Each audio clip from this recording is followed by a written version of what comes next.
बहु बहु और क्या बोलूं, जब आएगी देखा जाएगा, ऐसी क्या परेशानी है। कोई जवाब उनके लिए जब आएगा ना मैं मुंह तोड़ जवाब दूंगी। સંસદ ભવન પરિસરમાં પોતાની ગાડીમાં કૂતરો લાવ્યા બાદ કોંગ્રેસ સાંસદ રેણુકા ચૌધરી મુશ્કેલીમાં મુકાયા છે. રાજ્યસભામાં તેમના વિરુદ્ધ વિશેષાધિકાર ભંગનો પ્રસ્તાવ લાવવામાં આવે તેવી શક્યતા છે. રેણુકાને જ્યારે આજે સંસદ પરિસરમાં આ વિશે સવાલ પૂછવામાં આવ્યો ત્યારે તેમણે શું કહ્યું સાંભળો. बहु बहु और क्या बोलूं, जब आएगी देखा जाएगा, ऐसी क्या परेशानी है। कोई जवाब उनके लिए जब आएगा ना मैं मुंह तोड़ जवाब दूंगी।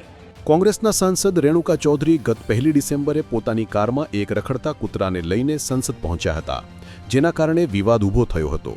સત્તાધારી પક્ષના સાંસદોએ તેમના પર નાટક કરવાનો આરોપ લગાવ્યો હતો. એ સમયે તેમણે શું જવાબ આપેલો સાંભળો. जानवर को पसंद नहीं करते है ना सरकार.